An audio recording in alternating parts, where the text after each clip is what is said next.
Assalamualaikum teman-teman, halo saya Vida dari Vida Bacain Buku. Kali ini kita akan lanjutkan lagi membaca buku Tiny Habits dari B.J. Fogg. Saat ini kita sudah masuk ke bab 7, mari kita mulai. Bismillahirrahmanirrahim. Bab 7, menguraikan kebiasaan buruk, sebuah solusi sistematis. Lanjut ke bukunya. Dalam perjalanan kerja ke Ghana, Juni yang kesukaannya adalah makanan manis sudah melegenda. Pergi mencari toko untuk membeli es krim pada jam 7 pagi. Setelah mengingatkan bahwa dia sedang berada di Afrika Barat, rekan-rekannya bertanya mengapa dia ingin makan es krim untuk sarapan. Karena aku wanita dewasa dan aku boleh makan apapun yang aku mau, jawabnya. Sewaktu Juni menceritakan kisah itu sekarang, dia menggeleng dengan tidak percaya. Bagaimana mungkin dia membutuhkan waktu begitu lama untuk menyadari apa yang sebenarnya terjadi? Bukan hanya es krim untuk sarapan, tapi juga segelas double caramel macchiato untuk makan siang. Camilan jagung rasa bawang, Van Yuns untuk jeda iklan, dan es krim lagi untuk makan malam. Perilaku terpisah yang merupakan bagian yang ruwet dari harinya yang mengakibatkan masalah besar bagi kesehatan dan kebahagiaannya. Ketika Juni memikirkan kembali, dia terkejut atas penyangkalannya terhadap gawatnya kebiasaan konsumsi gulanya. Tapi waktu itu dia sedang fokus pada hal-hal lain dan dia sangat disiplin hampir dalam semua bagian dari kehidupannya. Selain penyiar radio yang sukses, dia juga seorang penggemar olahraga lari. Malah, awal mula dia mendaftar Tiny Habits adalah karena dia memiliki tujuan untuk mengikuti Chicago Marathon. Pada sesi-sesi awal, Juni menciptakan sekumpulan kebiasaan baru untuk membantu memperkuat otot-otot core-nya agar waktu larinya bisa lebih baik. Kebiasaan kecil baru itu berjalan dengan sangat baik, sehingga dia mulai menciptakan berbagai kebiasaan lain yang berhubungan dengan produktivitas kerja. Dan dia bahkan mengadopsi beberapa langkah makanan sehat yang membantu mengatasi sebagian kesukaannya akan makanan manis. Tapi kemudian pada 2015, ibunya meninggal. Wanita yang terfokus dan selalu menyelesaikan pekerjaan seperti anak perempuannya itu meninggal karena komplikasi yang secara langsung berhubungan dengan diabetes. Juni terbang ke Alabama untuk membantu kakak perempuannya mengurus pemakaman. Keenam saudaranya yang terkecil masih berumur 19 tahun, merasa terpuruk dan bersandar kepada Juni. Dengan stres dan kesedihan yang mendalam, Juni berusaha menjadi kuat bagi mereka. Tapi hal itu berdampak buruk. Jadi ketika suaminya bertanya apa yang dia butuhkan saat Juni tiba di rumah, dia tidak ragu-ragu. Aku butuh es krim Baskin Robbins rasa permen karet. 2 tahun kemudian dan 7 kg lebih berat badan. Juni menyadari kesedihannya yang belum terselesaikan muncul kembali. Setelah pemakaman ibunya, Juni langsung kembali dalam kesibukannya. 2 orang anak, pekerjaan, pernikahan. Kebutuhan anak lelaki yang berusia 11 tahun dan autis bertambah seiring tingkat stresnya. Ketika mengenangnya kembali, Juni menyadari rasa kehilangan akan ibunya selalu berada di latar belakang sementara dia melangkah maju dan melewati setiap hari dengan cara apapun. Alih-alih mengatasi kesedihannya, Juni justru mengasupinya dengan es krim cookie dough dan kue yang hanya membuat rasa sakitnya berlipat ganda ketika lonjakan gula dalam darah yang tak terhindarkan itu datang. Pada akhirnya, gula mulai merintangi kehidupannya dalam cara-cara yang tidak dapat diabaikan lagi oleh Juni sekalipun. Berat badan ekstra menjadikannya lebih sulit berlari, dan dia merasa gelisah serta kabur saat sedang bekerja. Sebagai penyiar radio talk show, dia harus bisa memberikan respons pintar terhadap pertanyaan dan melayani para penelpon yang mengatakan sesuatu yang konyol. Di tengah-tengah lonjakan kadar gula, dia merasa berenergi, tapi dia juga merasa kacau dan tidak mampu berfokus. Juni bergabung dalam pelatihan desain perilaku saya dengan harapan agar dia mendapatkan wawasan profesional yang bisa dia bagikan kepada timnya. Tetapi dia menyadari dia bisa menerapkan semua teknik itu untuk kebaikannya sendiri. Juni yang kembali bersemangat, mulai melapisi dinding kantor di rumahnya dengan kertas dan mengeluarkan spidol. Dia mengidentifikasi aspirasi untuk setiap area kehidupannya, kemudian membuat sekawanan perilaku, kemudian melakukan pemetaan fokus terhadap semuanya. Di ruang kosong yang terakhir, Juni menuliskan berhenti makan gula dan melingkarinya. Dia melangkah mundur dan menarik napas dalam-dalam. Ini dia. Inilah perilaku transformatif paling penting. Inilah perilaku transformatif paling penting yang bisa dia lakukan. Tapi itu adalah sesuatu yang harus didesainnya agar keluar dari kehidupannya. Dia merasakan sedikit gelenyar di tengkuknya dan dia pun tahu ini adalah perlombaan terberat yang pernah diikutinya. Satu-satunya hambatan dalam rencananya adalah karena pelatihan dan tiny habits tidak berfokus pada menghancurkan kebiasaan buruk. Dia hanya belajar cara menciptakan kebiasaan baru. Tapi karena Juni selalu disiplin, cerdas, dan berani, dia berpikir dia bisa menggunakan model perilaku untuk merekayasa balik perilaku ini agar keluar dari kehidupannya. Jadi itulah yang dia lakukan. Dia memasukkan berbagai kebiasaan konsumsi gula yang spesifik. Saya makan es krim setiap hari untuk makan malam. Dalam model perilaku dan menguraikan mekanisme motivasi, kemampuan, dan dorongan yang menyebabkannya naik ke atas garis tindakan, dia menyadari bahwa kelelahan dan kesedihan mendorongnya untuk mengonsumsi gula. Juni juga menggunakan gula agar bisa tetap berkonsentrasi. Lalu dia akan merindukan ibunya, yang sepertinya selalu mendorong Juni untuk makan berlebihan. Untuk menjegal si monster gula, Juni mencoba menyingkirkan camilan manis dari dalam rumahnya. Dia mencoba mengabaikan kelelahannya atau mengganti es krim dengan pretzel. Dan dia mengisi mobilnya dengan camilan batangan bebas gula sebagai ransum darurat. Saat sedang merasa sedih mengingat ibunya, Juni akan bermain Pokemon Go alih-alih makan. Yang pada akhirnya efektif bagi Juni adalah mengatasi dorongan kesedihan dari akarnya. Mula-mulanya dia menciptakan beberapa kebiasaan positif, menulis jurnal dan menghubungi teman-teman melalui media sosial. Yang membantu Juni mengingat ibunya dalam suatu cara yang juga memproses kesedihan itu alih-alih menekannya. Semakin dalam dia menangani kesedihannya dengan cara yang sehat, semakin baik perasaannya dan motivasinya untuk melakukan berbagai kebiasaan positifnya menjadi lebih kuat. Ketika Juni mulai meningkatkan waktu jeda di antara camilan manis, dia melihat peluang-peluang untuk merayakan kesuksesan kecil itu. Awalnya Juni mampu makan 1 kali tanpa mengonsumsi gula. Kemudian dia mampu melewati beberapa jam. Ini mungkin tidak kelihatan banyak, tapi Juni tahu dia harus menurunkan ekspektasinya. Dan momen-momen tersebut terasa seperti kemenangan baginya. Mengetahui betapa pentingnya memanfaatkan perasaan sukses, Juni merayakan ketika dia berhasil melewati 1 hari tanpa gula, suatu pencapaian yang sangat besar. Walaupun dia tidak selalu sempurna, dia terus berjalan di jalur ini sampai dia melewati 1 minggu penuh tanpa makan camilan manis apapun.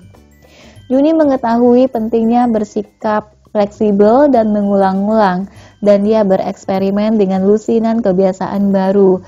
Dia merasa tertantang oleh cara-cara oleh acara-acara istimewa saat gula ada di mana-mana. Dan kalau kadang-kadang dia menyerah terhadap godaan es krim cookie dough, dia tidak bersikap terlalu keras kepada dirinya sendiri. Dia melihatnya sebagai tantangan untuk dipelajari dan diretas. Dia menciptakan trik untuk mengatasi momen-momen rapuh dan melalui uji coba. Dia menemukan apa yang efektif dan apa yang tidak. Sementara dia terus berbaik hati terhadap dirinya sendiri dan merayakan kemenangan-kemenangannya. Kemenangan-kemenangan ini terkumpul dengan cepat dan pendekatan bercabang Juni mulai memperlihatkan hasil dan membuatnya merasa seolah dia bisa memilih untuk mengonsumsi gula atau tidak. Dulu kecanduannya sudah menjerat Juni, tapi sekarang dia bisa mengubah hal itu. Juni menyelesaikan pelatihan desain perilaku pada Maret. Pada akhir Mei, dia mengirimkan surel kepada saya dan memberitahu saya dia berhasil. Juni telah mengalahkan gula. Ketika Juni memberitahu saya dia sudah menghentikan kebiasaannya mengonsumsi gula menggunakan keterampilan yang dipelajarinya dari desain perilaku dan tiny habits, saya merasa bangga terhadapnya. Dan hal itu menginspirasi saya untuk membagikan metode saya dalam menghentikan berbagai kebiasaan buruk secara lebih luas. Saya berhasil menghentikan berbagai kebiasaan buruk saya sendiri selama bertahun-tahun, tetapi saya terus berfokus membantu orang-orang menciptakan berbagai kebiasaan baru yang positif. Saya juga ragu untuk terjun terlalu dalam kerana kebiasaan buruk karena saya bukan spesialis kecanduan. Dan percakapan tentang kebiasaan buruk seringkali dengan cepat berubah menjadi penyalahgunaan zat dan perilaku kompulsif. Saya tidak ingin mengambil peran sebagai terapis atau dokter medis. Saya tahu tiny habits bukan jawaban untuk kecanduan yang serius. Tapi bagi orang-orang dengan berbagai kebiasaan buruk yang bukan kecanduan serius, saya punya kabar baik. Tiny habits bisa mengubah jalannya permainan. Sebuah cara yang membantu untuk berpikir tentang kebiasaan adalah dengan menempatkan mereka dalam 3 kategori. Apa yang saya bicarakan di sini adalah semua kebiasaan baik maupun buruk. Uphill habits atau kebiasaan menanjak adalah berbagai kebiasaan yang membutuhkan perhatian konstan untuk dipertahankan, tapi mudah dihentikan. Bangkit dari tempat tidur saat alarm berbunyi, pergi ke pusat kebugaran atau bermeditasi setiap hari. Nah, downhill habits atau kebiasaan menurun, mudah dipertahankan tetapi sulit dihentikan. Menekan snooze, mengumpat, menonton YouTube. Free fall habits atau kebiasaan terjun bebas adalah berbagai kebiasaan seperti penyalahgunaan zat yang bisa sangat sulit dihentikan kecuali Anda mendapatkan bantuan profesional. Untuk membantu Anda menyingkirkan kebiasaan menurun Anda, saya menciptakan sebuah sistem baru yang disebut Behavior Change Master Plan atau rencana utama perubahan perilaku. Sistem ini memberikan pendekatan komprehensif untuk diikuti langkah demi langkah sehingga Anda tidak perlu menebak-nebak solusinya. Rencana saya ini disusun tentu saja berdasarkan model perilaku P sama dengan MKD. Merupakan fondasi untuk mendesain berbagai kebiasaan baru dan mengucapkan selamat tinggal kepada berbagai kebiasaan yang menahan Anda. Di bab-bab sebelumnya, kita berfokus pada cara membuat segalanya lebih mudah. Sekarang kita akan membicarakan cara membuat mereka lebih sulit, menurunkan kemampuan. Alih-alih membangun dorongan-dorongan yang efektif, Anda akan mencari berbagai cara untuk menyingkirkan mereka. Alih-alih berusaha meningkatkan motivasi, Anda akan memikirkan berbagai cara untuk menurunkan motivasi bagi kebiasaan yang tidak diinginkan. Sebelum kita melompat dalam rencana dalam rencana utama perubahan perilaku. Mari kita melangkah mundur dan menguraikan bagaimana selama ini kita diajarkan untuk memandang kebiasaan buruk. Bagaimanapun, ini merupakan bagian penting dari permasalahannya. Sama seperti kebiasaan positif, kebiasaan buruk berada dalam suatu kontinum, di antara mudah diubah dan sulit diubah. Ketika Anda berada di area sulit dari spektrum tersebut, perhatikan bahasa yang Anda dengar, menghancurkan kebiasaan buruk dan memerangi kecanduan. Seolah-olah perilaku yang tidak diinginkan adalah penjahat kejam yang harus dikalahkan dengan agresif. Akan tetapi, bahasa semacam ini dan pendekatan yang dihasilkannya membingkai tantangan-tantangan ini dalam cara yang tidak membantu dan tidak efektif. Saya khususnya berharap kita akan berhenti menggunakan kalimat ini, menghancurkan kebiasaan buruk. Bahasa ini menyesatkan orang-orang. Kata menghancurkan menimbulkan ekspektasi yang salah terhadap cara menyingkirkan kebiasaan buruk. Kata ini menyiratkan bahwa kita akan mengerahkan tenaga dalam jumlah yang besar dalam satu momen. Kebiasaan itu akan hilang. Namun itu jarang sekali berhasil, karena biasanya Anda tidak dapat menyingkirkan kebiasaan yang tidak diinginkan hanya dengan menerapkan kekerasan satu kali. Alih-alih menghancurkan, saya mengusulkan kata serta analogi yang berbeda. Bayangkan seutas tali yang ruwet dengan banyak simpul. Begitulah Anda seharusnya berpikir tentang berbagai kebiasaan yang tak diinginkan, seperti terlalu stres, terlalu lama melihat gawai, dan menunda-nunda. Anda tidak dapat menguraikan semua simpul itu sekaligus. Menarik talinya kuat-kuat mungkin malah akan membuatnya lebih ruwet untuk jangka panjang. Alih-alih Anda harus menguraikannya selangkah demi selangkah, dan Anda tidak berfokus pada bagian tersulitnya terlebih dahulu. Mengapa? Karena keruwetan yang paling sulit berada jauh di dalam simpul. Anda harus mendekatinya secara sistematis dan menemukan simpul termudah untuk diuraikan. Mula-mula Juni mendaftar semua keruwetan dan dalam simpul kebiasaan mengonsumsi gulanya. Kemudian dia menangani yang paling mudah diakses. Dia makan pencuci mulut setelah makan malam hanya untuk 1 hari, kemudian 2 hari. Berikutnya, dia menyingkirkan persediaan es krim di ruang istirahat. Akhirnya dia meningkatkan tantangan dan menyingkirkan es krim dari kulkas rumahnya. Proses penguraian itu dengan segera meningkat kecepatannya. Apa yang sebelumnya terasa begitu menakutkan, mengatasi kesedihan tanpa gula, mulai terasa tidak terlalu menggelisahkan. Berhasil melewati 1 malam tanpa makanan pencuci mulut menunjukkan sesuatu yang penting kepada Juni, bahwa dia lebih kuat daripada yang disangkanya. Yang sama pentingnya, dia mulai melihat bagaimana semua keruwetan itu saling terhubung. Dan saat itulah segalanya mulai bertransformasi dengan cepat. Seandainya Juni mengikuti nasihat konvensional tentang menghancurkan kebiasaan buruk, mengganti donat dengan batang seledri, dia mungkin akan menyerah karena melakukan sesuatu hanya dengan mengandalkan tekad adalah sesuatu yang sulit, dan sulit itu seringkali mustahil untuk dipertahankan. Kalau dari semula Anda tidak ingin melakukan sesuatu perilaku, kalau dia tidak benar-benar ingin makan seledri, kebiasaan baik itu tidak akan masuk.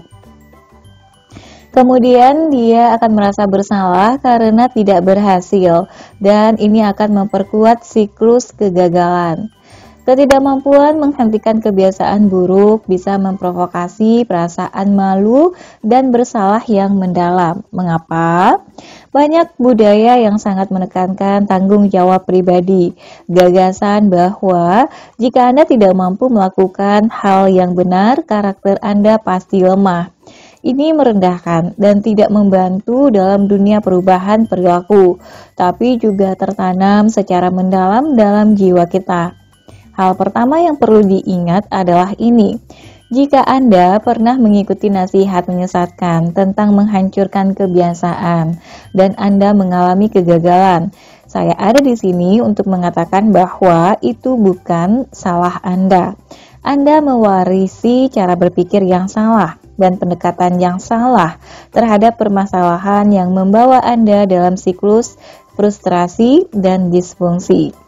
Hal kedua yang perlu diingat adalah Anda bisa mendesain perubahan yang Anda inginkan dalam cara yang lebih cerdas dan lebih baik. Dan itulah sebabnya saya menulis bab ini untuk Anda. Sudah tiba saatnya untuk meluruskan permasalahan dan mengakui bahwa sehubungan dengan komponen-komponen dasarnya, secara fundamental, kebiasaan buruk tidak berbeda dari kebiasaan baik. Perilaku tetaplah perilaku. Perilaku selalu merupakan hasil dari motivasi, kemampuan, dan dorongan yang bersatu pada saat yang sama. Rencana utama perubahan perilaku. Rencana utama saya memiliki 3 fase untuk mengacaukan berbagai kebiasaan yang tak diinginkan. Rencana utama perubahan perilaku fase 1 berfokus pada menciptakan kebiasaan baru. Berikutnya, fase 2 berfokus pada menghentikan kebiasaan lama. Berikutnya, jika dibutuhkan, fase 3 berfokus pada menukar kebiasaan lama dengan yang baru.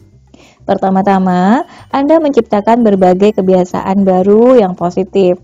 Lalu Anda berfokus pada menghentikan perilaku spesifik yang berhubungan dengan kebiasaan lama tersebut. Jika menghentikannya tidak berhasil, lanjutkanlah ke fase ketiga, yaitu menukar kebiasaan lama dengan kebiasaan baru. Ada lebih banyak langkah dalam masing-masing fase ini yang sudah saya petakan dalam bentuk diagram alir di lampiran. Mereka terlalu detail untuk disertakan di sini. Metode tradisional yang efektif setidaknya juga masuk dalam rencana utama saya secara keseluruhan. Mari kita lihat wawancara motivasional, motivational interviewing, sebuah metode konseling yang membantu klien memperjelas motivasi mereka. Ini adalah salah satu dari sedikit pendekatan tradisional yang menurut saya bermanfaat. Orang-orang yang mengalami wawancara motivasional bisa dengan lebih baik memahami alasan-alasan mereka dalam melakukan atau tidak melakukan suatu perilaku. Penggunaan mitra akuntabilitas, accountability partner, bisa mengisi berbagai macam peran. Di permukaan, bertanggung jawab atas seseorang kelihatannya hanya berhubungan dengan motivasi. Ya, motivasi memegang peranan besar, tapi saat dilakukan dengan baik, penggunaan mitra akuntabilitas juga bisa memengaruhi kemampuan Anda. Seorang wanita bisa memberi Anda ide-ide tentang cara menjadikan perilaku yang tidak Anda inginkan itu lebih sulit dilakukan atau bahkan mustahil. Jika Anda berusaha mengurangi waktu melihat gawai, seorang mitra akuntabilitas mungkin akan mengusulkan agar Anda menginstal timer yang mematikan WiFi Anda pada jam 8 malam. Itu membuat berselancar di internet lebih sulit dilakukan. Terima kasih mitra akuntabilitas. Rencana utama tersebut menunjukkan di mana letak metode perubahan yang terbukti bisa cocok dengan sistem yang lebih komprehensif untuk menguraikan berbagai kebiasaan yang tak diinginkan, dan rencana itu menjelaskan urutannya. Rencana utama tersebut bukan sekadar daftar teknik atau serangkaian pedoman, melainkan sesuatu yang lebih kuat, algoritma untuk menciptakan perubahan dalam kehidupan Anda dengan menguraikan berbagai kebiasaan yang menimbulkan penderitaan bagi Anda. Anda sudah siap? Fase 1. Berfokuslah pada menciptakan berbagai kebiasaan baru. Pertama-tama ada kabar baik. Dengan membaca buku ini dan mempraktikkan Tiny Habits, Anda sudah memulai perjalanan untuk menghilangkan berbagai kebiasaan yang tak diinginkan. Menciptakan berbagai kebiasaan baru yang positif merupakan fase pertama dari rencana utama perubahan perilaku. Dan dengan berfokus pada hal ini sebagai permulaan, Anda mempelajari keterampilan untuk melakukan perubahan dan melihat bukti kalau Anda bisa berubah. Dan ini akan memberi Anda kekuatan yang lebih besar untuk menguraikan berbagai kebiasaan yang tidak Anda inginkan dalam hidup Anda. Keterampilan untuk melakukan perubahan. Anda ingat berapa banyak kebiasaan baru Juni yang berfokus secara langsung pada kecanduannya akan gula? Tidak ada. Juni meningkatkan keterampilan dengan mempraktikkan berbagai kebiasaan yang tidak membawa beban emosional. Berbagai kebiasaan baru itu aman dan tidak mengancam. Hal ini memungkinkan mempelajari keterampilan untuk melakukan perubahan tanpa gangguan emosional. Misalnya saja, Anda bergelut dengan berat badan Anda selama bertahun-tahun. Mungkin Anda diejek karena kelebihan berat badan. Mungkin dokter Anda pun membuat Anda merasa tidak nyaman setiap konsultasi. Jadi mungkin Anda berpikir penurunan berat badanlah yang harus menjadi fokus nomor 1. Saya menjagokan pendekatan yang berbeda pada fase 1. Jangan langsung berfokus pada penurunan berat badan atau apapun itu yang membuat Anda menderita. Alih-alih ciptakanlah berbagai kebiasaan yang berhubungan dengan area lain, kerapian, hubungan, kreativitas, atau apapun yang tidak berhubungan dengan berat badan Anda. Akan lebih baik jika pertama-tama Anda membangun keterampilan dan menguasai proses perubahan itu sendiri. Dalam fase 1, Anda perlu menciptakan berbagai kebiasaan yang memperkuat kelebihan Anda. Begitulah caranya Anda bisa sukses dengan cepat, dan itulah cara terbaik Anda bisa mempelajari keterampilan untuk melakukan perubahan dengan menambahkan keterampilan dan pengetahuan kunci untuk perjalanan selanjutnya. Tapi masih ada lagi. Lanjut, pergeseran identitas. Ketika Anda menciptakan sekawanan perubahan positif, Anda bergerak mendekati jati diri Anda. Anda bergerak mendekati jati diri yang Anda idam-idamkan. Jika Anda merasa sukses dalam perubahan-perubahan ini secara alami, Anda akan memandang diri sendiri dengan cara yang berbeda dan mulai menerima identitas yang baru.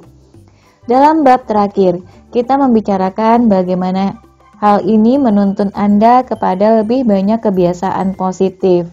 Tetapi hal itu juga memiliki efek samping mendesak keluar perilaku yang tidak Anda inginkan. Perilaku yang tidak lagi sejalan dengan identitas yang mulai Anda terima dan jati diri yang mulai Anda bentuk. Ketika Sukumar menambahkan semakin banyak perilaku olahraga, berbagai kebiasaan buruk tertentu perlahan-lahan mulai ditinggalkan. Sekarang dia naik tangga alih-alih lift karena dia menganggap dirinya adalah orang yang melakukan hal tersebut. Menonton TV di malam hari berubah dari kebiasaan menjadi hiburan sesekali karena malam harinya dihabiskan dengan bermain racquetball dengan seorang teman atau pergi berjalan-jalan dengan istrinya serta anjing mereka. Sukumar sebenarnya tidak merencanakan untuk menghilangkan berbagai kebiasaan buruk ini, tapi dengan mengambil banyak kebiasaan positif yang membantunya menerima identitas baru, dia mengubah landscape kehidupannya secara drastis, sehingga banyak kebiasaan buruk tidak lagi cocok berada di dalamnya. Dia menambahkan berbagai kebiasaan baik dalam kehidupan. Jika menambahkan berbagai kebiasaan baik dalam kehidupan Anda, membereskan semua perilaku yang tidak Anda inginkan, kita bisa berhenti di sini. Tapi rumput liar terus tumbuh bahkan di taman yang terawat sekalipun. Jadi, mari kita teruskan. Akan membantu jika Anda memandang fase pertama sebagai waktu untuk persiapan. Saya tahu kata persiapan terdengar membosankan dan menjemukan, tapi fase ini bisa menyenangkan jika Anda memilih berbagai kebiasaan baru yang Anda nikmati dan merayakan kesuksesan Anda. Berbagai kebiasaan baru Anda, keterampilan baru Anda, dan identitas baru Anda akan menjadi hal-hal yang penting ketika Anda melanjutkan ke fase 2. Saat itulah Anda menatap simpul-simpul ruwet itu secara langsung dan mendesain strategi Anda. Fase 2. Desainlah untuk menghentikan kebiasaan. Bab-bab sebelumnya menjelaskan cara mendesain jalan masuk menuju kebiasaan. Tapi Anda juga bisa mendesain jalan keluar dari kebiasaan, dan model perilaku sekali lagi akan menjadi fondasi Anda. Anda bisa menghentikan suatu perilaku dengan mengubah yang manapun dari ketiga komponen model perilaku. Anda bisa menurunkan motivasi atau kemampuan, atau Anda bisa menyingkirkan dorongannya. Melakukan perubahan-perubahan tersebut untuk jangka panjang akan menghentikan kebiasaan tersebut. Kedengarannya mudah? Jawabannya iya dan tidak. Kebanyakan orang bisa dengan mudah menghentikan kebiasaan menanjak mereka, seperti berolahraga setiap hari atau bangun pada 5 pagi. Akan tetapi, Anda tidak membaca buku ini karena Anda ingin menghentikan berbagai kebiasaan semacam itu. Anda ingin menghentikan berbagai kebiasaan menurun yang membuat Anda tidak sehat dan tidak bahagia. Lanjut, jadilah spesifik untuk menghentikan suatu kebiasaan. Sehubungan dengan menghentikan kebiasaan buruk, kesalahan yang umum dijumpai adalah berusaha memotivasi diri Anda sendiri menuju suatu abstraksi, seperti berhenti stres di tempat kerja atau berhenti makan makanan sampah. Keduanya kedengaran spesifik, tapi sebenarnya tidak. Mereka adalah label abstrak untuk sekumpulan kebiasaan yang ruwet, yang saya sebut kebiasaan umum. Jika Anda hanya berfokus pada kebiasaan umum, mungkin Anda tidak akan mengalami banyak kemajuan. Sama seperti jika Anda berfokus pada seluruh simpul secara sekaligus, Anda tidak akan bisa menguraikannya. Anda perlu berfokus pada keruwetan yang spesifik untuk mendapatkan kemajuan. Itu berarti menemukan berbagai kebiasaan spesifik sebagai fokus, dan model sekawanan perilaku akan membantu Anda melakukannya. Nanti akan ada gambar di halaman 271 tentang awan dengan kebiasaan-kebiasaan spesifik. Nanti bagian tengahnya ada awan dan di kiri kanannya ada kebiasaan spesifik. Tuliskanlah kebiasaan umum yang ingin Anda hentikan dalam awan. Saya ingin menghentikan titik-titik. Lanjut ke halaman 272. Kemudian daftarlah berbagai kebiasaan spesifik yang berkontribusi dalam kebiasaan umum tersebut di dalam kotak-kotak yang mengelilingi awan. Untuk menunjukkan kepada Anda bagaimana rupanya, saya sudah mengisi ilustrasi di bawah ini dengan kebiasaan umum kebanyakan makanan sampah. Contoh kebiasaan umum. Kebiasaan spesifiknya, membeli sarapan di pom bensin, makan donat saat istirahat pagi, makan 3 potong pizza untuk makan siang, minum soda setiap hari saat makan siang, makan permen gratis di area resepsionis kantor, makan permen dalam perjalanan pulang dari tempat kerja, membuat sandwich dari roti putih dan daging olahan, makan keripik saat menonton TV di malam hari, makan kentang goreng saat makan malam, menambahkan gula dalam kopi. Menambahkan gula dalam kopi. Mengapa langkah-langkah ini penting? Jika Anda hanya berfokus pada kebiasaan umum, Anda mungkin akan merasa frustrasi atau terintimidasi, dan ini dapat menimbulkan penghindaran. Saya tidak punya waktu saat ini, atau saya akan melakukannya nanti. Akan tetapi, setelah Anda membuat daftar berbagai kebiasaan spesifik yang berhubungan dengan kebiasaan umum Anda, menguraikan kebiasaan buruk ini akan terasa lebih mungkin dilakukan.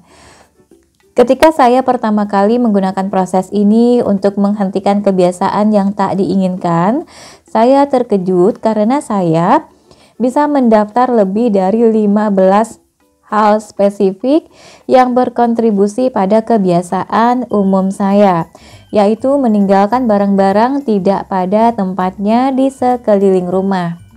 Saya perlu memperingatkan Anda.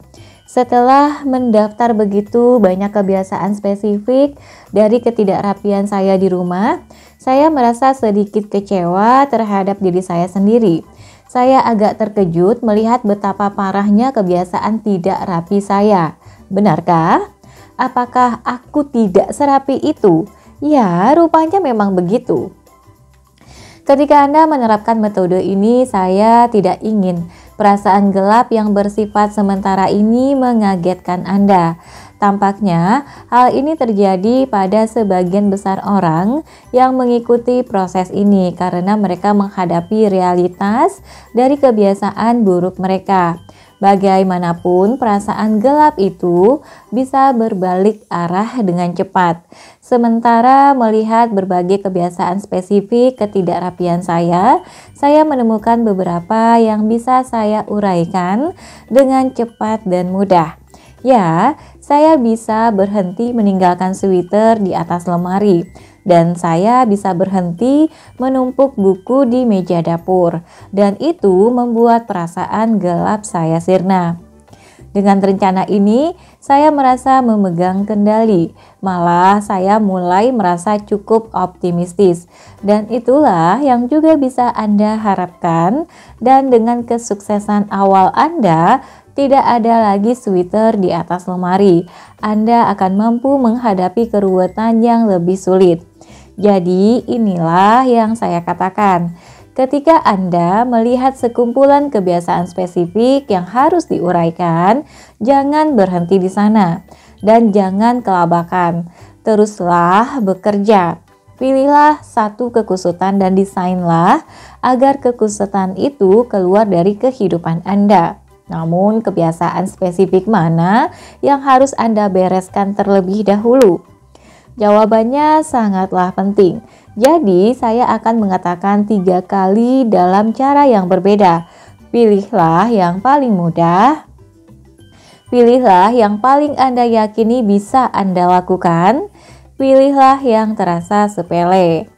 Orang-orang sering tergoda untuk memilih kebiasaan yang paling sulit dan paling melekat untuk diuraikan terlebih dahulu. Tapi itu salah. Itu ibarat menguraikan ikatan yang paling erat jauh dalam simpul besar. Alih-alih, mulailah dengan kebiasaan spesifik yang akan menjadi yang termudah untuk Anda hentikan. Tidak masalah jika Anda memilih lebih dari satu kebiasaan spesifik untuk diuraikan. Keputusannya berada di tangan Anda. Tapi apapun yang Anda putuskan, jangan membuat diri Anda sendiri kewalahan. Ingatlah, Anda melatih keterampilan untuk melakukan perubahan dan belajar dalam perjalanannya. Simpanlah hal-hal sulit untuk Anda tangani saat Anda sudah memiliki lebih banyak keterampilan dan momentum. Anda akan mendapati kekusutan yang berikutnya menjadi lebih mudah diuraikan setelah Anda memahami caranya dan memiliki kepercayaan diri. Dan mungkin Anda tidak perlu menghadapi semua kebiasaan spesifik Anda karena sebagian dari mereka akan terurai dengan sendirinya. Langkah-langkah di sini mencerminkan proses desain perilaku yang saya jelaskan di awal buku ini. Hanya saja sekarang, untuk menghentikan suatu perilaku, kita memutarbalikannya. Kita merekayasa balik kebiasaan. Itu berarti kita memetakan apa yang sudah ada agar bisa diuraikan. Dalam kedua situasi, entah itu memulai atau menghentikan kebiasaan, mendesain perilaku spesifik, alih-alih abstraksi merupakan langkah yang penting. Setelah memilih kebiasaan spesifik yang ingin Anda hentikan, bagian P dalam P sama dengan MKD, lanjutkanlah ke langkah berikutnya. Ingatlah, jika Anda menyingkirkan motivasi, kemampuan, atau dorongan, Anda bisa menghentikan kebiasaan spesifik tersebut. Dan penelitian saya menunjukkan adanya urutan optimal dalam proses ini. Anda memulai dengan dorongan, dan itulah langkah kita yang berikutnya dalam rencana utama perubahan perilaku. Lanjut, berfokus pada dorongan untuk menghentikan kebiasaan. Terkadang yang perlu Anda lakukan hanyalah menangani dorongan, lalu Anda pun selesai. Dan ada 3 cara untuk melakukan hal ini. Singkirkan dorongan itu, hindari dorongan itu, atau abaikan dorongan itu. Lanjut, singkirkan dorongan. Menyingkirkan dorongan adalah pilihan paling sederhana untuk menghentikan kebiasaan yang tak diinginkan. Dan cara terbaik untuk menyingkirkan suatu dorongan adalah dengan mendesain ulang lingkungan Anda. Misalnya, Anda ingin berhenti mengecek media sosial saat bekerja. Anda bisa mematikan ponsel, memasang mode pesawat, atau mematikan notifikasi untuk aplikasi media sosial. Semua itu akan menyingkirkan dorongan kontekstual dan mungkin mengakhiri kebiasaan Anda saat itu juga. Resep Tiny Habits untuk ini akan seperti ini. Setelah saya duduk di tempat kerja, saya akan mematikan notifikasi aplikasi sosial media saya. Kartu resepnya, contohnya resep saya metode Tiny Habits. Setelah saya titik-titik duduk di tempat kerja, ini adalah momen jangkar, yaitu momen atau rutinitas yang sudah ada dalam kehidupan Anda yang akan mengingatkan Anda untuk melakukan perilaku kecil atau kebiasaan baru Anda. Contohnya, setelah saya titik-titik duduk di tempat kerja. Kemudian perilaku kecilnya yaitu kebiasaan baru yang Anda inginkan, tapi Anda menguranginya menjadi sangat kecil dan sangat mudah. Saya akan titik-titik mematikan notifikasi aplikasi media sosial. Lalu perayaan, yaitu sesuatu yang Anda lakukan untuk menciptakan perasaan positif di dalam diri Anda sendiri. Perasaan ini disebut shine. Perayaannya yaitu untuk memasukkan kebiasaan itu dalam otak. Perayaan yang saya lakukan, saya akan langsung tersenyum. Anda juga bisa menyingkirkan aplikasi media sosial dari telepon Anda. Ini adalah perilaku satu kali yang biasanya lebih efektif daripada tindakan sehari-hari karena perilaku ini dilakukan hanya satu kali dan Anda tidak perlu memasukkan kebiasaan. Ketika mendesain untuk menghilangkan dorongan, Anda bisa menggunakan metode Tiny Habits untuk menyingkirkan dorongan secara teratur. Atau Anda bisa melakukan perilaku satu kali yang menyingkirkan dorongan itu selamanya. Sehubungan dengan penggunaan media sosial, pendekatan Tiny Habits mungkin lebih baik karena menggunakan media sosial dalam perjalanan pulang kerja kadang-kadang bisa membuat Anda rileks. Jadi, menghapus aplikasi itu sepenuhnya mungkin bukan jalan yang terbaik. Hindari dorongan. Anda tidak bisa menyingkirkan dorongan dari kebiasaan buruk Anda. Cobalah menghindari dorongan itu. Jika Anda ingin menghentikan kebiasaan mengambil kue manis bersama kopi Anda di pagi hari, berhentilah pergi ke kedai kopi dan buatlah kopi di rumah tempat tanpa godaan. Cara-cara untuk menghindari dorongan meliputi: jangan pergi ke tempat-tempat yang memunculkan dorongan bagi Anda. Jangan bersama dengan orang-orang yang akan memicu dorongan bagi Anda. Jangan biarkan orang-orang meletakkan hal yang menimbulkan dorongan di sekeliling Anda. Hindari media yang menimbulkan dorongan bagi Anda. Anda akan ingat bagaimana salah satu resep Tiny Habits saya membantu saya menghindari makan terlalu banyak roti di restoran. Ketika pelayan datang, saya berkata, saya tidak perlu roti. Dengan cara itu, saya memegang kendali atas konteks saya. Dan saya bisa menghindari dorongan dalam bentuk keranjang roti di meja saya. Akan tetapi, mungkin Anda tidak bisa menghindari semua situasi di mana Anda akan terdorong. Bagaimana kalau Anda bekerja di kedai kopi yang menjual kue-kue atau orang yang mendorong Anda adalah bos Anda dan Anda tidak bisa menghindarinya? Lanjut, abaikan dorongan. Pilihan terakhir Anda adalah mengabaikan dorongan tersebut, tetapi ini bergantung pada tekad yang bisa bermasalah karena Anda harus mengerahkan upaya ekstra untuk mengabaikan dorongan melakukan kebiasaan yang berada di atas garis tindakan, yaitu ketika Anda memiliki motivasi dan kemampuan yang cukup. Akan tetapi pernah melakukan ini sebelumnya, walaupun terdorong untuk memuaskan hasrat, Anda sudah bertahan dan menolaknya, tapi Anda tidak bisa berkata tidak terhadap dorongan itu hanya beberapa kali sampai tekad Anda akhirnya melemah. Anda bisa berkata tidak untuk minum-minum di sebuah pesta 1 atau 2 kali. Akan tetapi kalau orang-orang terus menawari Anda minuman dan Anda menginginkannya, pada akhirnya mungkin Anda akan menyerah. Ini karena dengan setiap permintaan yang Anda tolak, Anda mengandalkan tekad Anda. Hal ini terbukti benar, khususnya saat Anda gelisah. Suatu pagi, Anda lupa sarapan sehat di rumah. Dan Anda tidak akan sanggup melewati rapat tanpa makan. Jadi Anda mengambil muffin blueberry itu dari kedai kopi. Atau Anda sedang terserang rasa gelisah dan dorongan untuk melarikan diri dalam media sosial meningkat tajam. Mengabaikan dorongan mungkin bukan solusi terbaik untuk jangka panjang. Akan tetapi jika ternyata Anda memiliki tekad baja dan sanggup melakukannya, pastikanlah Anda merayakan pencapaian Anda ketika Anda sukses mengabaikan dorongan dan meninggalkan kebiasaan tak diinginkan itu. Nah, itu dia. Anda bisa menangani dorongan dengan 3 cara: menyingkirkan mereka, menghindari mereka, atau mengabaikan mereka. Ini salah satunya efektif. Jika salah satunya efektif bagi Anda, itu bagus sekali. Anda sudah menemukan solusi paling sederhana untuk mendesain ulang kebiasaan spesifik agar keluar dari kehidupan Anda. Setelah Anda sukses menyelesaikan kebiasaan spesifik, kembalilah kepada sekawanan perilaku Anda dan pilihlah kebiasaan spesifik lainnya untuk diuraikan.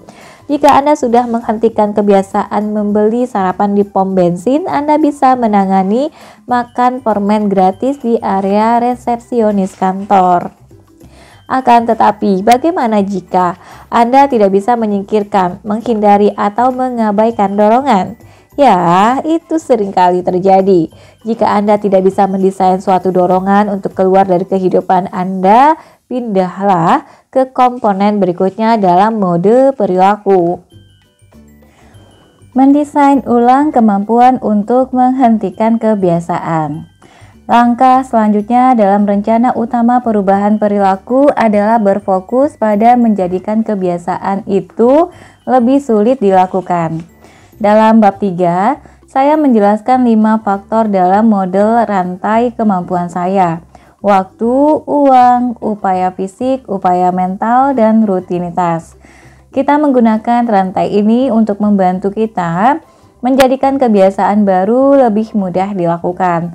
Tapi sekarang kita akan melemahkan atau mematahkan rantai itu agar kebiasaan Anda lebih sulit dilakukan. Mari kita pertimbangkan masing-masing dari kelima mata rantai ini dan bagaimana Anda bisa mendesain ulang mereka. 1. Tingkatkan waktu yang dibutuhkan. Anda bisa menjadikan kebiasaan lebih kecil peluangnya untuk terjadi jika Anda mengubah perilaku. Jika Anda mengubah lingkungan sehingga kebiasaan buruk itu membutuhkan waktu lebih banyak. Misalnya saja, kebiasaan umum yang ingin Anda hentikan adalah makan camilan manis. Anda membuat sekawanan perilaku dan Anda menemukan kebiasaan spesifik. Makan es krim sambil menonton televisi di malam hari yang perlu dihentikan. Anda tidak dapat menyingkirkan dorongan karena sifatnya internal. Sesuatu dalam diri Anda berkata, "Hei, es krim pasti sangat terasa enak sekali saat ini." Dan Anda tidak dapat mengabaikan dorongan semacam itu karena hasrat Anda selalu menang dari tekad Anda. Jadi apa yang berikutnya? Nanti ada gambar patahkan rantai kemampuan di halaman 279 ini. Waktu, uang, upaya fisik, upaya mental, dan rutinitas. Balik ke penjelasannya. Satu pilihan adalah mendesain ulang lingkungan Anda supaya Anda tidak menyimpan es krim di rumah. Sekitar 15 tahun yang lalu, Dan dan saya membuat peraturan tidak boleh ada es krim dalam kulkas kami sama sekali. Mungkin Anda bisa membuat peraturan ini juga di rumah Anda. Itu berarti kali berikutnya Anda mulai maraton serial Netflix yang baru dan suara dari dalam itu berceloteh. Anda tidak bisa mengeluarkan wadah es krim dan mengambil sendok. Anda harus mengenakan sepatu, naik mobil, pergi ke toko, mencari es krim, membelinya lalu pulang. Semua itu membutuhkan waktu yang lama. Dalam skenario yang ideal, waktu ekstra itu mungkin akan cukup untuk membuat Anda berkata, "Hei, itu terlalu merepotkan. Aku cuma ingin menonton tayangan ulang Modern Family." Desain ulang ini bisa mengurangi atau menyingkirkan kebiasaan Anda makan es krim malam-malam. 2. Tingkatkan uang yang dibutuhkan. Faktor berikutnya dalam rantai kemampuan adalah uang. Dan dengan demikian pertanyaannya menjadi, bagaimana saya bisa menjadikan kebiasaan ini lebih mahal? Ini agak rumit jika Anda mendesain agar kebiasaan keluar dari kehidupan Anda sendiri. Mungkin Anda tidak akan meminta diri Anda sendiri membayar $10 untuk semangkuk es krim. Meskipun demikian, Anda harus mempertimbangkan menjadikan kebiasaan lebih mahal. Kemudian pindah ke mata rantai lainnya dalam rantai kemampuan jika ini tidak berhasil. Jika Anda mendesain perubahan kebiasaan untuk orang lain, uang mungkin adalah pilihan yang layak dipertimbangkan. Misalnya, Anda tidak ingin anak-anak Anda kebanyakan main video game. Jadi Anda meminta mereka membayar $5 per jam untuk bermain. Jika Anda tidak ingin pegawai Anda kebanyakan minum soda, Anda menaikkan harga soda di mesin penjual minuman. Jika Anda tidak ingin staf universitas Anda menyetir ke tempat kerja, Anda menaikkan tarif parkir di kampus. Pendekatan ini seharusnya terasa familiar bagi Anda karena ada pajak-pajak yang dikenakan untuk rokok dan soda. Ketika harga produk jenis ini naik, orang-orang membeli lebih sedikit dan konsumsi secara keseluruhan akan menurun. Cara ini efektif karena menaikkan harga yang akan menurunkan kemampuan sebagian orang untuk melakukan kebiasaan buruk mereka. 3. Tingkatkan upaya fisik yang dibutuhkan. Untuk menjadikan kebiasaan lebih sulit dilakukan, Anda bisa mengubah seberapa besar upaya fisik yang dibutuhkannya. Contoh es krim tadi, selain membutuhkan lebih banyak waktu, juga menuntut upaya fisik yang lebih besar. Serangan ganda ini merupakan alasan mengapa peraturan tidak boleh ada es krim dalam kulkas efektif di rumah kami. Saya tidak punya kursi untuk meja di kantor rumah di California. Saya sengaja menyingkirkan supaya duduk sepanjang hari lebih sulit dilakukan. Ya, saya bisa duduk kantor saya. Itu tidak dilarang, tapi saya harus pergi ke ruangan lain dan menyeret sebuah kursi ke kantor saya. Terlalu merepotkan. Sebagian besar waktu saya hanya terus berdiri. Di rumah Maui kami tidak punya televisi yang mudah ditonton. Kami punya satu, tapi TV itu tersimpan. Dan memang didesain demikian. Untuk menonton televisi, saya harus mengeluarkannya dari tempat penyimpanan, membawanya secara fisik ke sebuah tempat di ruang duduk, dan menancapkan kabelnya. Menjadikan hal ini sulit dilakukan berarti kita tidak pernah menyalakan TV secara acak. Kami menonton hanya saat kami memutuskan kegiatan itu sepadan dengan kerepotannya. Jika Anda ingin mengembangkan konsep ini hingga mencapai batasnya, Anda bisa melakukan apa yang saya lakukan saat umur saya 20-an tahun. Saat sedang belajar untuk gelar S2, adik perempuan saya pindah dan tinggal bersama saya. Saya tidak punya TV, tapi Kim membawa TV. Saya tidak ingin kami berdua kebanyakan nonton televisi, dan saya tidak bisa membayangkan mencoba belajar dengan suara televisi yang berisik. Jadi saya menemukan sebuah rencana. Saya membeli sepeda statis bekas dan membayar seorang mahasiswa teknik untuk merakitnya supaya televisi itu hanya bisa menyala jika pedal sepedanya bergerak. Setelah menghabiskan $65, kami mendapatkan solusi kami, televisi sepeda. Jika kami ingin menonton, seseorang harus naik ke atas sepeda. Jika pedalnya berhenti, televisi itu akan mati. Sepeda ini bekerja jauh lebih baik daripada yang saya kira. Kami tidak hanya menonton televisi lebih sedikit, tapi juga menjadi lebih bugar. Dari semua faktor dalam rantai kemampuan, upaya fisik adalah favorit saya untuk dimanfaatkan dalam menghentikan kebiasaan buruk.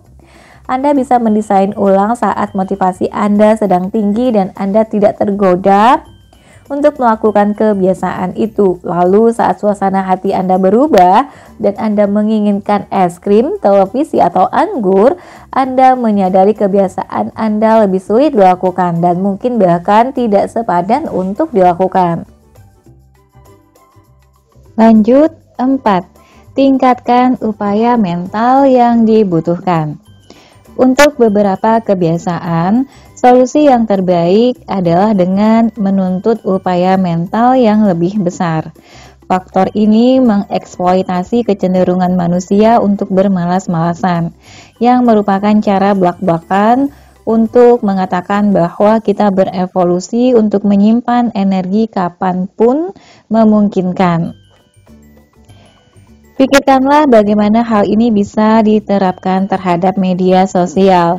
Jika Anda mengganti kata sandi menjadi sesuatu yang rumit seperti 1 L besar I kecil K kecil 3 B E kecil 1 NG 0 U T besar 51 DE terjemahan I like being outside dan tidak memungkinkan sistem untuk menyimpannya, Anda harus memasukkan sederetan huruf sinting ini setiap kali Anda ingin mengakses feed atau mengunggah sesuatu. Karena kebiasaan yang sesungguhnya adalah perilaku yang kita lakukan tanpa perlu berpikir. Menuntut diri Anda sendiri untuk berkonsentrasi bisa menjadi cara yang bagus untuk menghentikan kebiasaan atau mengurangi frekuensinya. Saat orang-orang menghitung kalori atau mencatat poin, seperti yang mereka lakukan dalam program Weight Watchers, mereka makan lebih sedikit sebagian karena mereka menambahkan langkah ekstra yang membutuhkan pemikiran.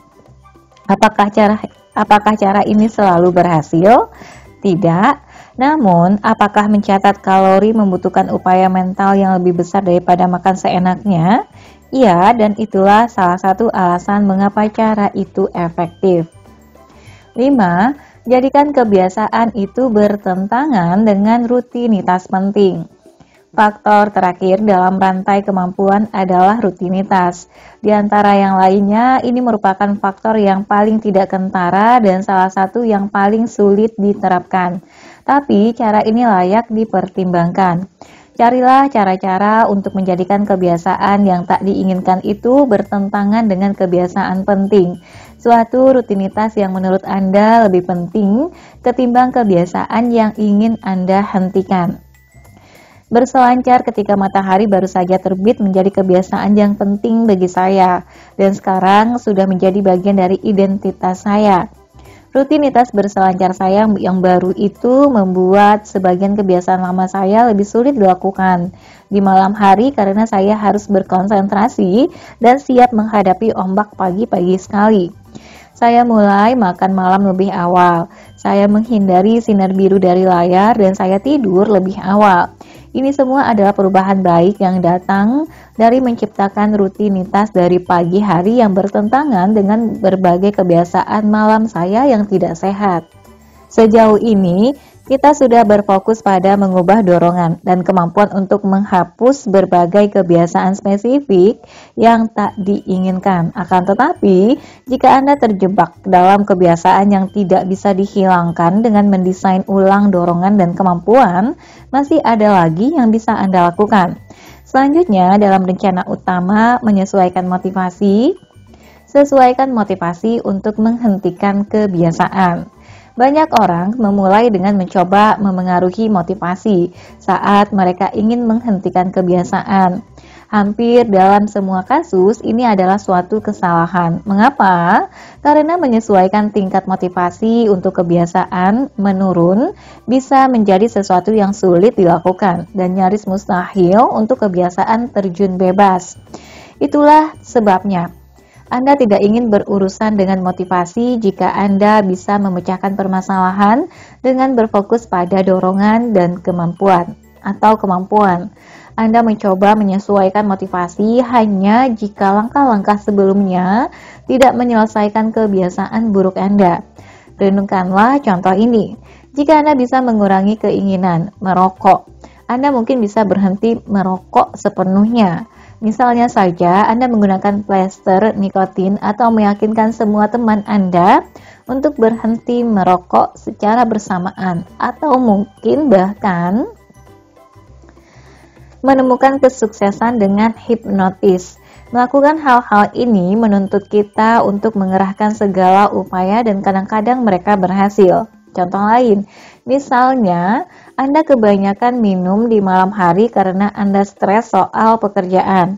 Dalam hal ini, mungkin Anda bisa mengubah apa yang terjadi di siang hari supaya Anda tidak merasakan motivasi yang terlalu kuat untuk minum-minum di malam hari. Mungkin Anda bisa bermeditasi sebelum pulang kerja untuk mendapatkan kembali keseimbangan emosional Anda.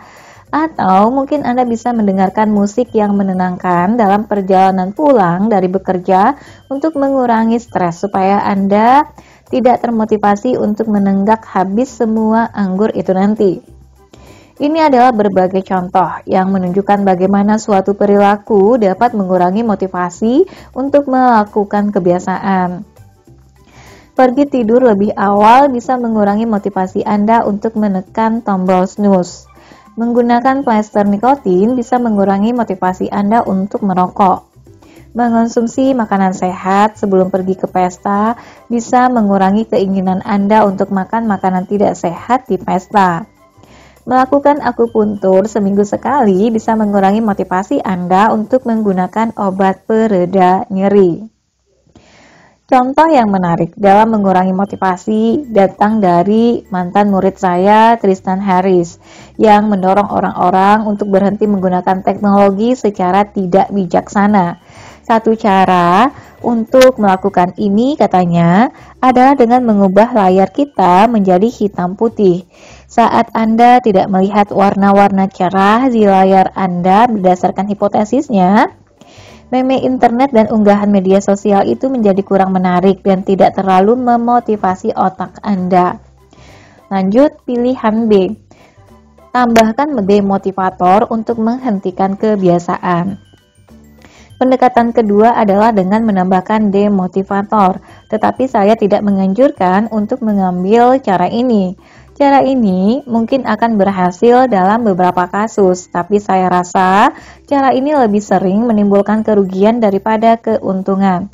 Ini adalah beberapa contoh perilaku yang bisa menurunkan tingkat motivasi keseluruhan Anda dengan menambahkan demotivator.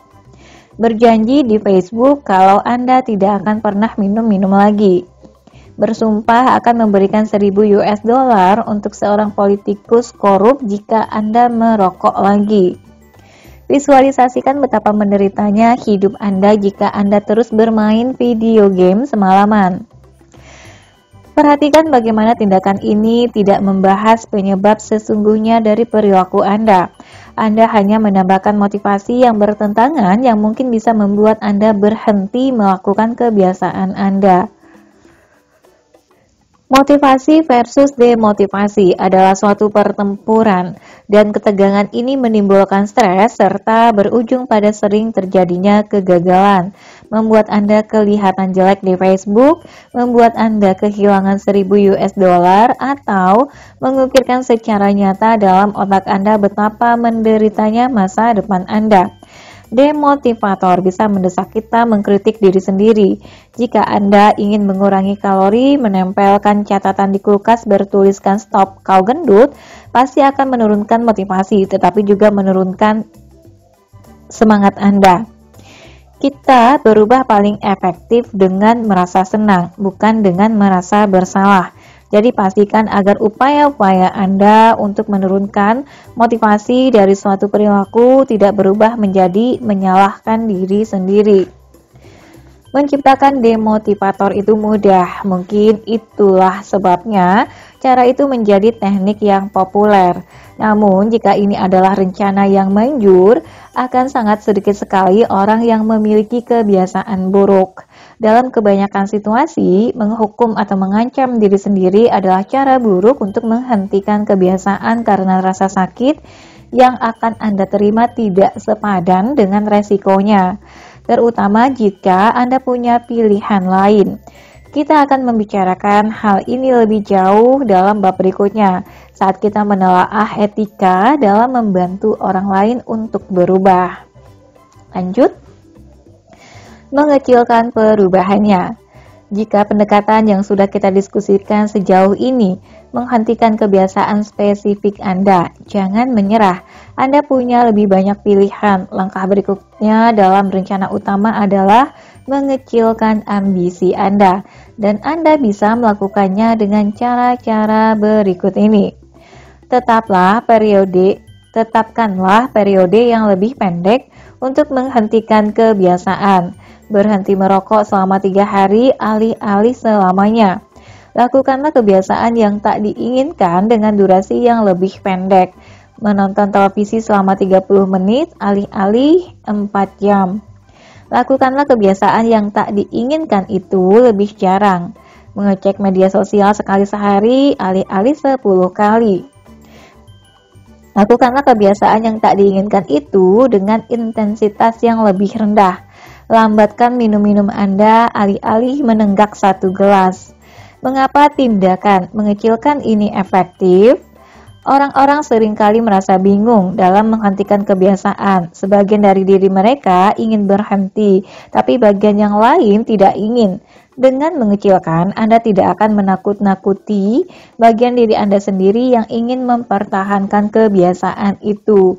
Misalnya saja, Anda ingin berhenti menggunakan Facebook, tapi Anda takut melewatkan peluang-peluang untuk terhubung dengan teman-teman Anda.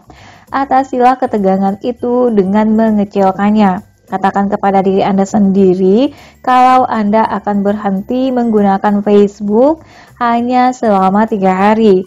Kebiasaan spesifik Anda sekarang menjadi suatu variasi. Mungkin Anda akan mendapati berpuasa selama waktu tertentu lebih mudah dilakukan ketimbang berusaha berhenti selamanya. Dan dengan itu Anda mulai sukses dan terbuka terhadap perubahan yang lebih besar. Selama 3 hari tidak mengecek Facebook, mungkin Anda menemukan bahwa meninggalkannya tidak sesulit yang selama ini Anda takutkan, dan bahwa perubahan ini membuat Anda merasa senang. Atau Anda mendapati bahwa menghentikan Facebook tidak membawa perbedaan besar dalam kehidupan Anda. Jadi mengakhiri kebiasaan ini tidak lagi menjadi prioritas. Bagaimanapun, Anda mendapatkan keterampilan dan wawasan yang bisa membuat perubahan-perubahan lain menjadi lebih mudah. Jika metode tersebut tidak berhasil, pindahlah ke fase berikutnya dalam rencana utama, menukar kebiasaan lama dengan kebiasaan baru. Fase 3, desainlah untuk menukar perilaku. Menukar perilaku buruk dengan perilaku baik adalah pendekatan yang umum, dan banyak pakar akan memberitahu Anda untuk memulai dari sini. Akan tetapi, anggapan bahwa satu-satunya cara untuk menghentikan kebiasaan adalah dengan menggantikannya tidak sepenuhnya benar. Banyak kebiasaan bisa dihentikan menggunakan langkah-langkah yang baru saja kita jelajahi tadi dengan mahir. Namun, ada beberapa kebiasaan yang memang dapat diuraikan dengan cara menukarnya.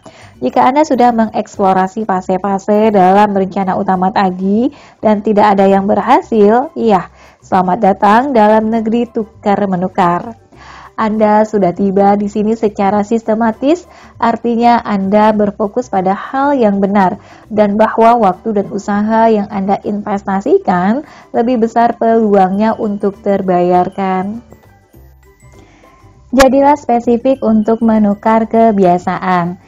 Seperti yang Anda lakukan di fase kedua, Anda perlu menjadi lebih spesifik tentang kebiasaan yang ingin Anda hentikan, serta kebiasaan baru yang akan menggantikannya. Dan penting bagi Anda untuk memilih kebiasaan baru itu dengan bijaksana.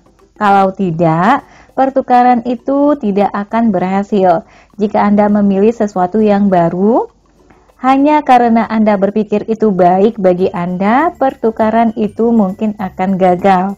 Jika Anda ingin menghentikan kebiasaan Anda membaca berita politik saat sedang bekerja, Anda bisa mencoba menggunakan waktu itu untuk menyelesaikan berkas-berkas, tapi kemungkinan besar itu tidak akan berhasil. Mengapa?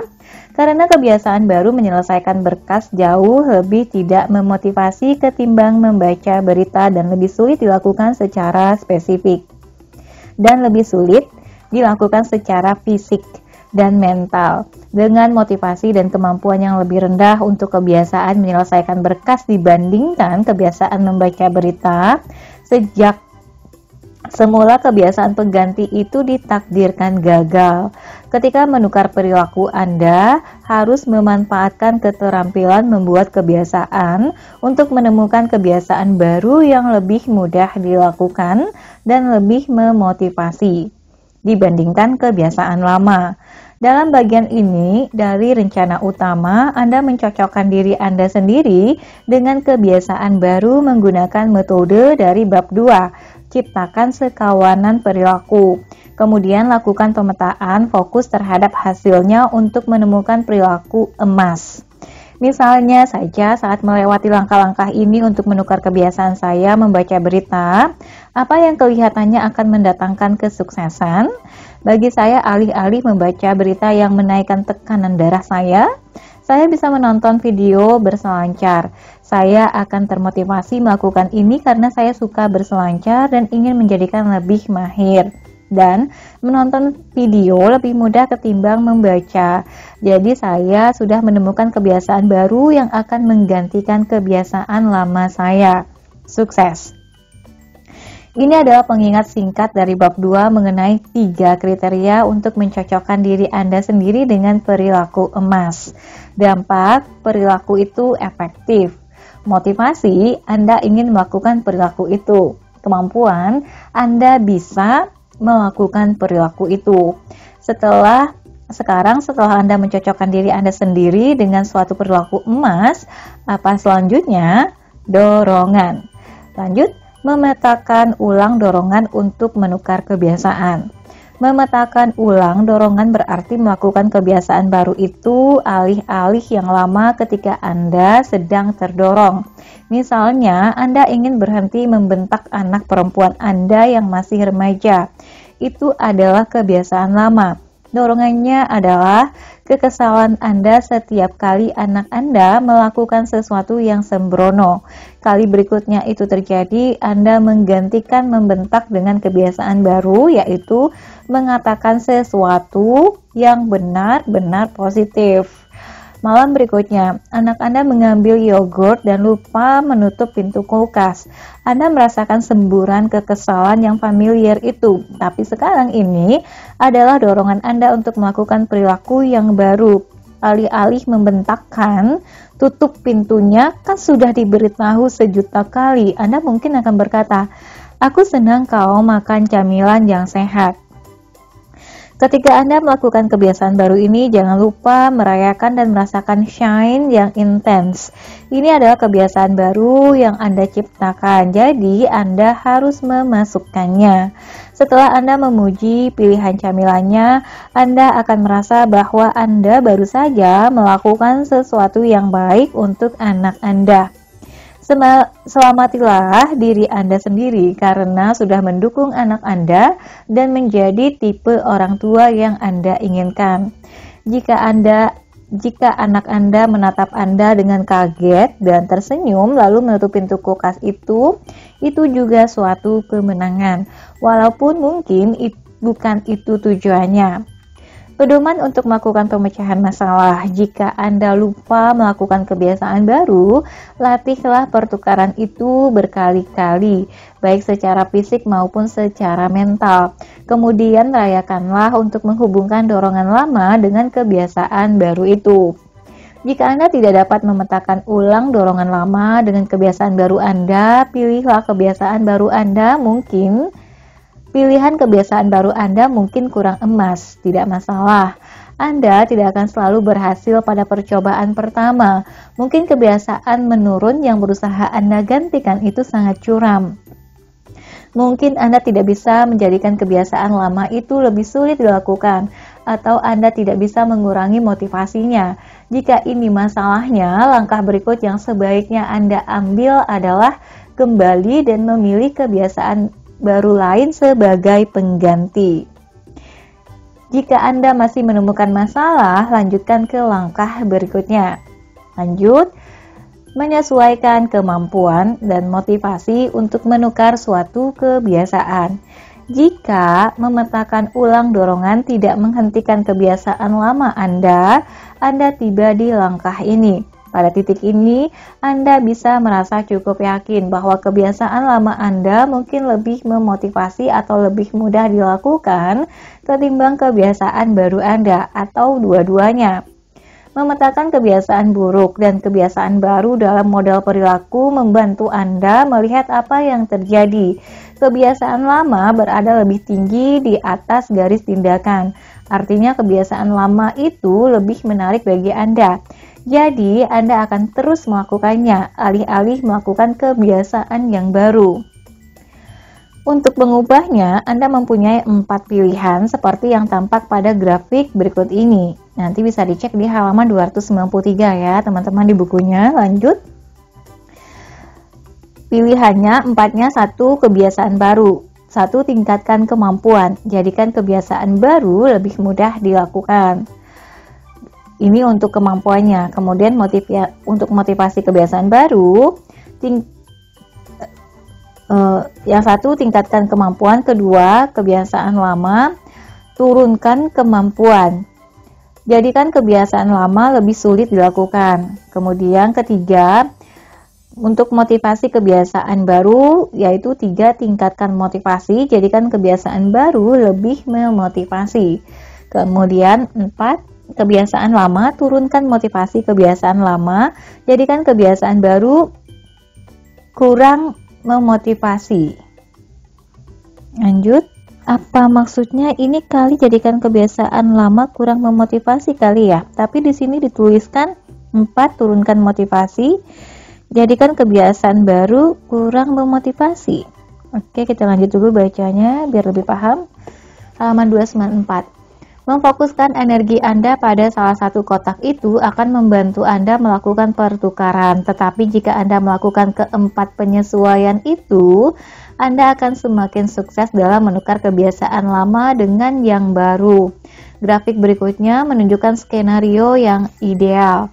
Akan tetapi nanti bisa dicek di halaman 294. Lanjut ke penjelasannya. Akan tetapi, tidak semua penyesuaian akan berhasil. Anda mungkin tidak bisa mengurangi motivasi dari kebiasaan lama Anda.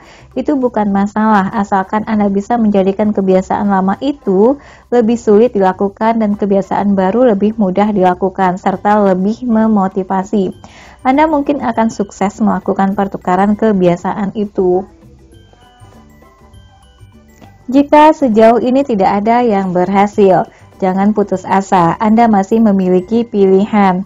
Proses ini adalah tentang mencari apa yang efektif bagi Anda. Seperti mencari sepatu baru, sepatu pertama yang Anda coba kelihatan bagus di rak, tapi saat Anda mengenakannya mereka tidak pas. Jangan memaksakannya agar pas dan jangan menyalahkan diri Anda sendiri ataupun menyerah. Alih-alih carilah sepatu lain untuk dicoba. Ini adalah beberapa pilihan lain untuk dicoba. Pilihan A, temukan kebiasaan baru yang lebih baik sebagai pengganti dan ikutilah langkah-langkah sebelumnya sekali lagi.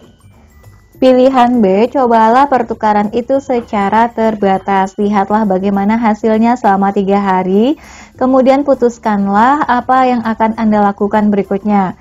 Pilihan C, kembalilah ke fase pertama dari rencana utama dan latihlah berbagai kebiasaan baru lainnya untuk membangun keterampilan dan kepercayaan diri Anda serta menggeser identitas Anda. Tangani kebiasaan buruk yang membandel ini nanti. Lanjut, proses ini adalah keterampilan. Tidak ada satu teknik yang efektif untuk menghentikan semua kebiasaan, akan tetapi sekarang ada suatu proses dan Anda bisa mulai menggunakan rencana utama desain perilaku saya saat ini juga.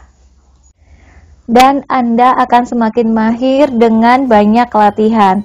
Anda akan menjadi lebih ahli mengenai masalah-masalah penting dan menyelesaikan permasalahan. Mungkin Anda punya kebiasaan buruk selalu terlambat, atau mungkin Anda punya kebiasaan buruk suka menunda-nunda. Ini adalah kasus-kasus khusus karena berbagai kebiasaan buruk itu tercipta karena perilaku yang tidak Anda lakukan. Saat berurusan dengan berbagai kebiasaan lalai dan menghindar, Anda perlu membuat perilaku terjadi alih-alih menghentikan mereka. Untuk berbagai kebiasaan buruk semacam ini, habiteer yang terampil akan berfokus pada fase pertama dan kembali lagi untuk menciptakan berbagai kebiasaan baru sampai permasalahan itu terselesaikan. Proses ini adalah suatu keterampilan. Saat Anda menemukan apa yang efektif bagi Anda, tantangan-tantangan di masa depan akan menjadi lebih mudah dihadapi. Jadi teruskanlah. Dengan setiap hasil yang sukses, kembalilah kepada diagram sekawanan perilaku Anda untuk mencari kebiasaan spesifik lain yang bisa diuraikan. Inilah caranya Anda menguraikan kebiasaan umum yang tak diinginkan itu secara konsisten, terprediksi, dan terpercaya. Anda akan menemukan pola-pola seperti yang saya alami ketika menemukan bahwa yang paling efektif bagi saya seringkali adalah dengan menjadikan kebiasaan yang tak diinginkan itu sulit dilakukan secara fisik. Anda akan mengenali situasi-situasi yang membuat kebiasaan buruk lebih mudah dilakukan dan Anda akan mempelajari cara menghindarinya. Anda juga akan menemukan orang-orang dalam kehidupan Anda yang menjadikan kebiasaan buruk lebih mudah dilakukan. Dalam beberapa pendekatan terhadap perubahan perilaku, orang-orang itu disebut fasilitator. Mereka tidak boleh diremehkan. Saya tidak akan pernah melupakan seorang wanita yang akan saya panggil Martha. Seseorang yang saya jumpai ketika mengikuti program Weight Watchers beberapa tahun yang lalu. Sebagian karena saya sedang melatih tim produk mereka dan sebagian karena saya ingin menurunkan berat badan. Martha sudah melakukan program Weight Watchers selama beberapa tahun dengan kesuksesan yang bervariasi. Berat badannya pernah turun beberapa kilo, naik beberapa kilo, tapi secara keseluruhan sepertinya dia tidak mengalami kemajuan yang berarti. Suatu hari, di pertemuan kelompok kami, seseorang menyinggung tentang godaan makanan yang ditimbulkan oleh orang lain. Hampir semua orang punya cerita tentang kue ulang tahun di ruang istirahat atau seorang rekan yang selalu mengundang Anda untuk makan separuh kue keringnya. Dan Martha membagikan sebuah cerita yang baru dia alami. Dia menjelaskan bagaimana sebelum pertandingan hari Minggu yang lalu, dia sudah makan makanan sehat dalam porsi besar supaya tidak tergoda. Dia duduk dengan gembira di sofa bersama anak lelakinya, menyoraki tim favorit mereka. Pizza itu tiba saat pergantian babak pertandingan, dan suaminya pun mengambil sepotong besar. Ketika berjalan melewati Martha, suaminya melambaikan pizza itu di bawah hidung Martha lalu berkata, "Oh Martha, baunya enak kan?" Semua orang tertawa kecuali Martha. Dia menyukai candaan suaminya, tapi kali ini dia marah. Ini bukan pertama kalinya suaminya menggoda Martha dengan mendesaknya untuk makan apapun yang dimakan suaminya. Kadang-kadang Martha menyerah, kadang-kadang tidak. Dia menganggap insiden pizza itu terasa berbeda karena dia dipermalukan di depan seluruh keluarganya.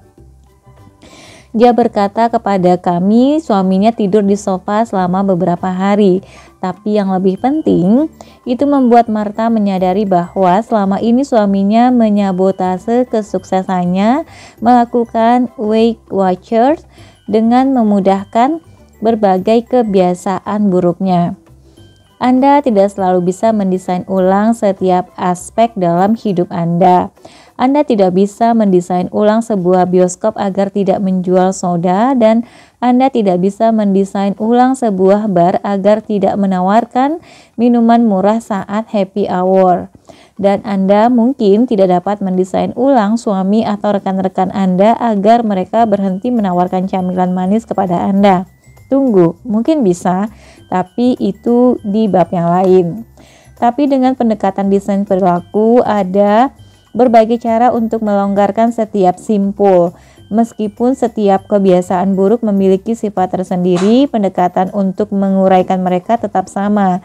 Serangkaian langkah-langkah dan teknik konkret yang bisa disesuaikan dengan situasi spesifik Anda. Tidak perlu menebak-nebak, Anda hanya membutuhkan sedikit rasa ingin tahu dan banyak shine.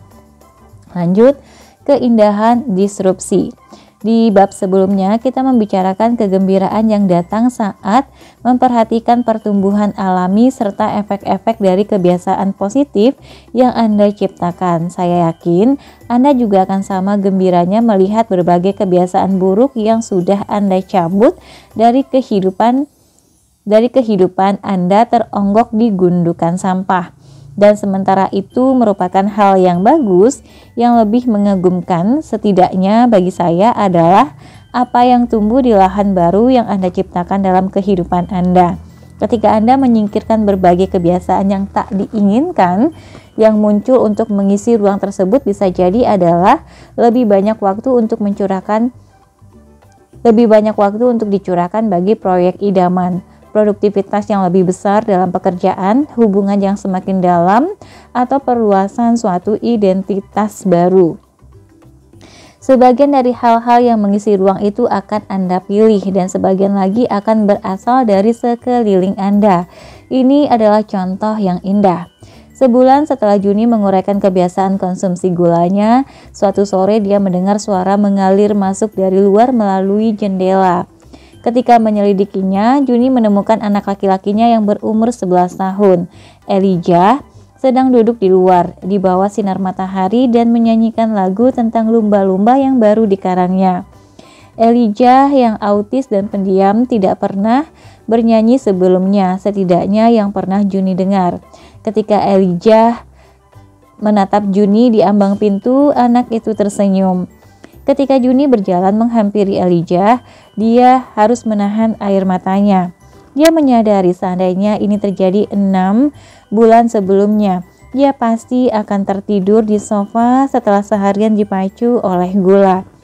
Dia tidak akan mendengar suara indah anak lelakinya.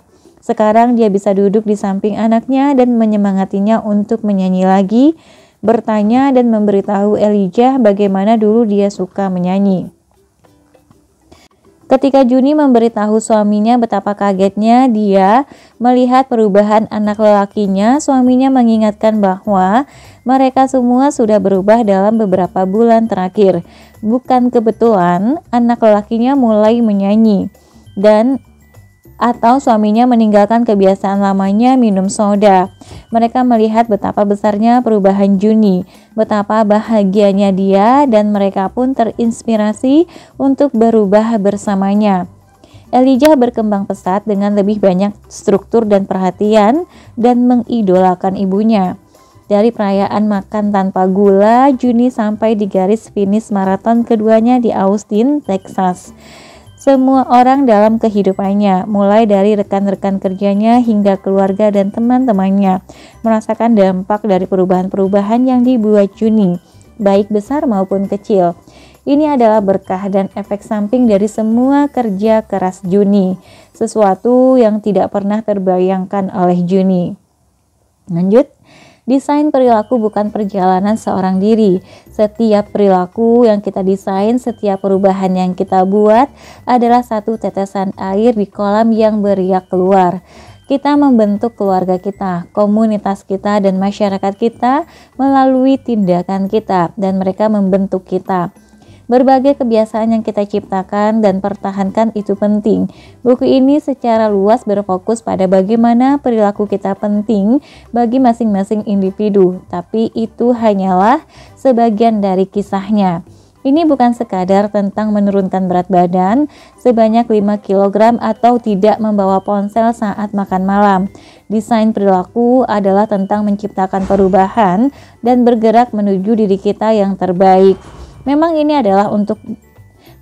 adalah untuk kita sendiri, tapi juga untuk orang-orang yang kita cintai dan dunia yang ingin kita ciptakan. Itulah sebabnya bab berikutnya mungkin adalah yang terpenting di antara semuanya. Di sana kita akan belajar apa artinya berubah bersama. Lanjut untuk latihan kecil untuk berlatih, menghentikan, dan menukar. Anda bisa melakukan latihan berikut ini tanpa urutan tertentu. Latihan 1. Berlatih membuat sekawanan perilaku untuk menghentikan kebiasaan buruk. Pilihlah kebiasaan buruk yang tidak Anda miliki. Mengapa? Karena latihan ini tidak akan terasa terlalu mengancam dan mungkin Anda bisa belajar lebih banyak. Langkah 1. Berpura-puralah kalau Anda orang lain yang memiliki kebiasaan buruk. Langkah 2, gambarlah grafik sekawanan perilaku atau unduh template-nya dari tinyhabits.com/resources. Langkah 3, tuliskan kebiasaan buruk umum orang ini di gambar awan.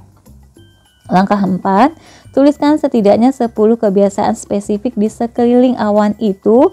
Ini akan membutuhkan sedikit imajinasi. Langkah 5, lihatlah sekawanan perilaku Anda dan pilih 2 atau 3 kebiasaan spesifik yang termudah untuk diatasi. Catatan, dengan menciptakan sekawanan perilaku khayalan, Anda akan membangun keterampilan Anda, dan ketika menerapkan pendekatan ini terhadap tantangan nyata dalam kehidupan Anda akan merasa lebih percaya diri, tidak terlalu takut, dan lebih efisien. Lanjut latihan 2. Berlatih menyingkirkan dorongan selama 1 hari.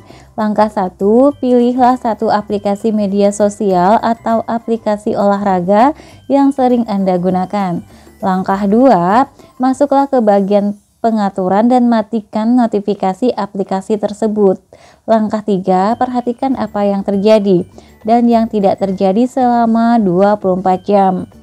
Catatan, jika Anda mendapati hidup Anda terasa lebih baik tanpa notifikasi itu, biarkan mereka tetap mati. Jika ternyata lebih buruk, nyalakan kembali. Bagaimanapun Anda sudah mempelajari sesuatu. Latihan 3. Berlatih menukar kebiasaan dan merayakan agar kebiasaan itu bertahan. Langkah 1. Carilah wadah yang bisa berfungsi sebagai bak sampah sementara. Langkah 2, letakkanlah bak sampah baru itu di ruang kerja Anda, di tempat yang berbeda dari bak sampah yang biasanya Anda gunakan. Langkah 3, beritahu diri Anda sendiri agar menggunakan bak sampah yang baru itu alih-alih yang biasanya.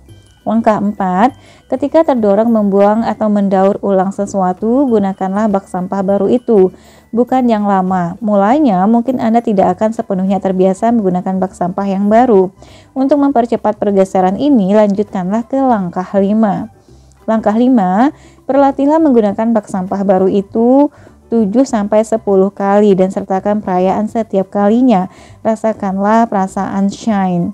Langkah 6, sementara Anda kembali bekerja, amatilah apa yang terjadi dengan kebiasaan baru Anda. Memperhatikan bagaimana kebiasaan Anda bergeser, bagaimana rasanya menukar kebiasaan adalah tujuan dari latihan ini. Catatan, jika Anda lupa menggunakan bak sampah baru, lakukanlah lebih banyak latihan kebiasaan baru itu disertai perayaan. Setelah beberapa hari berlatih pertukaran kebiasaan, kembalilah ke kebiasaan lama jika Anda ingin. Oke teman-teman, sampai di sini dulu untuk bab 7. Nanti kita akan ketemu lagi di bab 8, bagaimana kita berubah bersama. Terima kasih sudah mendengarkan, semoga memberikan manfaat yang sebesar-besarnya. Dan terima kasih untuk teman-teman yang sudah menunjukkan kehadirannya melalui like, comment, subscribe, dan juga membagikan ke teman-teman yang lain. Semoga menjadi amal ibadah dan amal jariyah. Sampai jumpa. Assalamualaikum warahmatullahi wabarakatuh.